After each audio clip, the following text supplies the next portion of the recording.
See? See? I hate saying I told you so. Not really. I like saying it. Come on, I'm human, and like any human, we enjoy when we're right. But what the heck am I talking about? You guessed it, the Book of Boba Fett. After the first episode, a lot of people were saying Star Wars is in trouble or the Book of Boba Fett's a flop. Well, I told you so. No, I didn't tell you it would be a flop. I told you to be patient. Everything is proceeding as I have foreseen. But I'll get into that in a minute.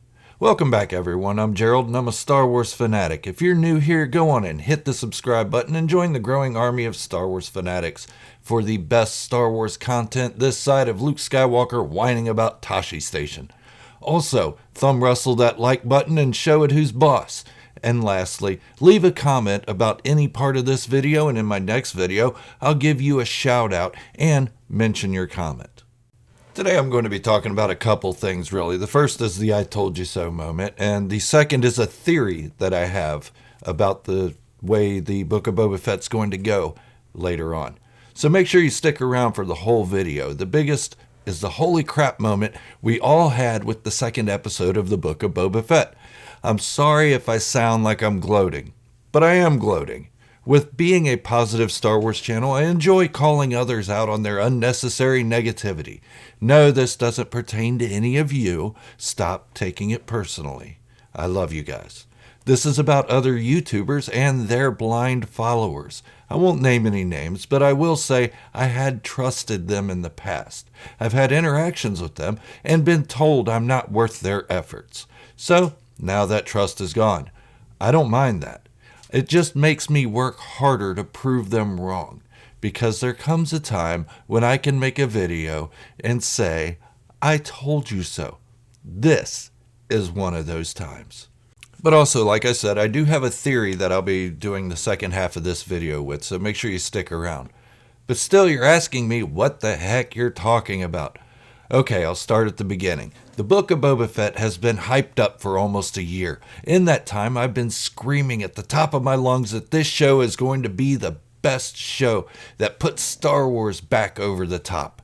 The Mandalorian did a great job of bringing fans together and even bringing in new fans. But we're curious as to how that show's going to last with the absence of Baby Grogu. Let's admit it, a lot of people watch the show to see what cute antics he would be involved in next. But the Book of Boba Fett has a chance to bring fans together and bring in newer fans with the story alone. Not because of a cute new character that we all knew wasn't going to be around forever. The character and that part of the story in The Mandalorian was not sustainable. But as I said, the Book of Boba Fett has the potential to stand on its own legs, with established characters, new and old.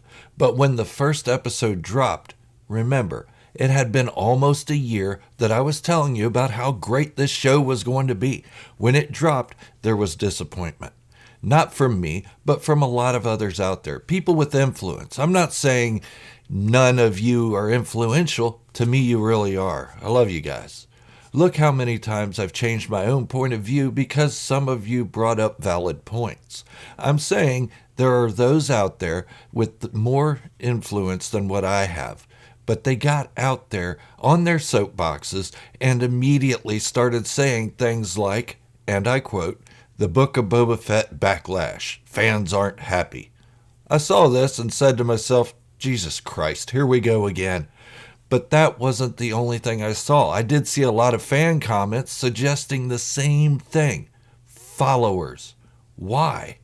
Because of the influencers. That's why they're called influencers, because they can influence people. And I don't see much where they try to encourage independent thought.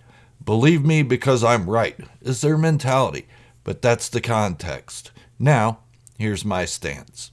After I saw the first episode of the Book of Boba Fett, I wasn't at all disappointed. It was a short episode, but it felt like a prologue to me. I felt like it was setting up the bigger story, telling me hints of what was to come. Teasing us, if you will. But I told everyone, be patient. This isn't the entire series. Please don't judge the entire series off the first installment. For comparison, what if we judge the entire series of The Mandalorian off the first 38 minutes? We really would have thought the show would have gone in a different direction. And I know when I said, please be patient, that a lot of people thought I was either being a shill or a Boba Fett fanboy. No, it was because I studied literature and I know how stories can go. I'm not saying I'm smarter than anyone else, but look what I do. I analyze Star Wars constantly as a hobby. I put my opinions, theories, and speculations out there for the entire world to judge. I would not do that just to be a shill or a fanboy. I do it because I'm confident in what I believe. And I believe the Book of Boba Fett is going to be amazing. Better than The Mandalorian even. Yeah, I said it. And that isn't to say I don't like The Mandalorian. I really do. And now that Grogu's off the show, at least for the time being, I'm really interested to see the adult story play out. But I do feel the Book of Boba Fett is going to bring Star Wars back to the top. So my entire premise for the first part of this video was to say, I told you so. Why? Because look at the second episode. It delivered. It over-delivered, just as Robert Rodriguez promised. For those of you who say Boba isn't the same Boba Fett we grew up with, you're probably wrong. We only see him for 6 minutes and 32 seconds in the original trilogy. How do you know what his entire character was? But let's look at him now. Did he back down from the Hutts or Black Chrysanthemum? Nope. He stood his ground and was even quick-tongued at them, just as he was to Darth Vader. He's the same Boba Fett, just expanded on. Be patient. Okay, at the beginning of the video I said I would talk about a couple different things. I got the I told you so moment out of the way first, so hopefully you're still with me. I have a theory, or speculation if you will. Back before we saw any of the trailers or promotional spots for the Book of Boba Fett, we heard rumors that this show is going to be a story of revenge. And if you don't want to possibly be spoiled for the future of this series, turn this video off now and come back to it when the series is finished. Save it in your saved list. And before I proceed, I won't say that I'm going to be absolutely right. I will only say this is my own thoughts on the rumor that this show is going to be about revenge. Still here? Alright, cool. If this show is about revenge, let's take a look at what's happening so far. Yes, I told everyone not to judge the entire series off the first couple of episodes, so please don't take it as I'm going back on that. Like I said, I studied literature. I can see certain themes arise, and sometimes I can tell what's going to happen. It drives my wife nuts. Okay, back to the revenge story. We all know Boba Fett had a mark on Mace Windu for killing his father, Jango Fett. We all know that Jango Fett meant a lot to Boba. We can even see that in the flashbacks and visions Boba is having now. Mace Windu took Boba Fett's favorite person away from him at an early age. There's no denying that.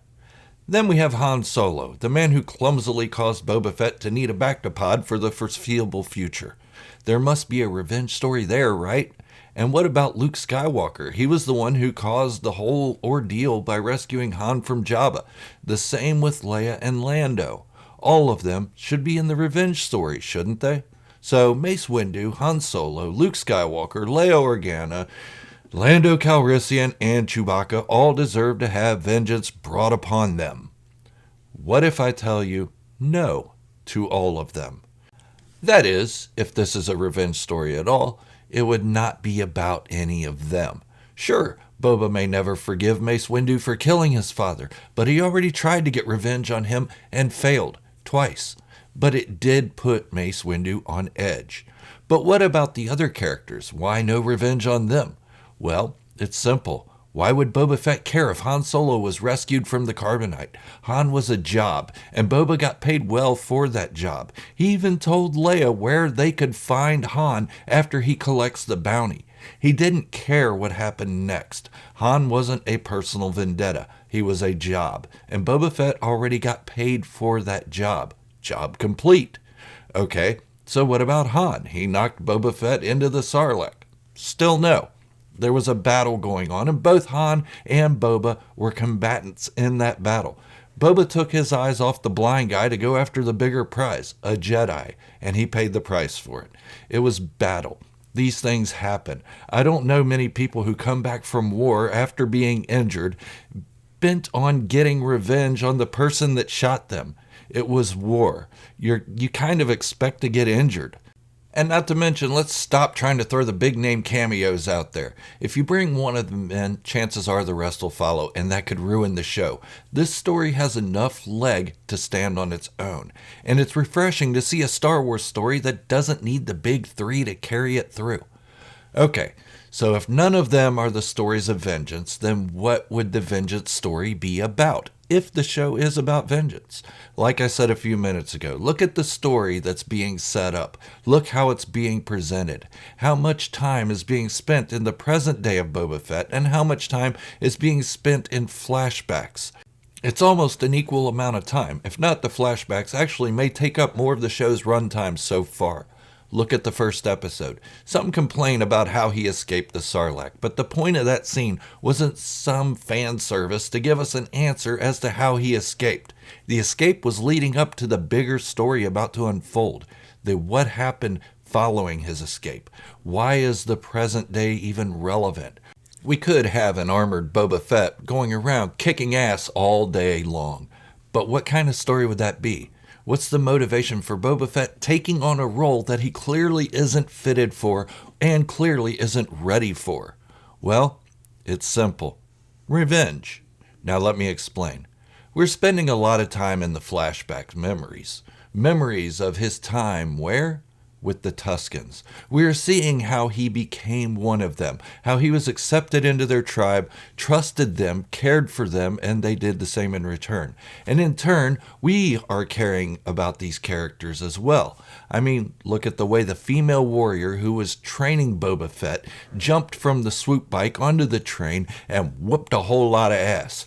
I'm not gonna lie, I fell in love with the character at that moment. Now, let's look at the relationship Boba Fett is having with the Tusken children. He's getting close with them, especially the one who held him captive. These memories are very important to the motivations of Boba Fett in present day.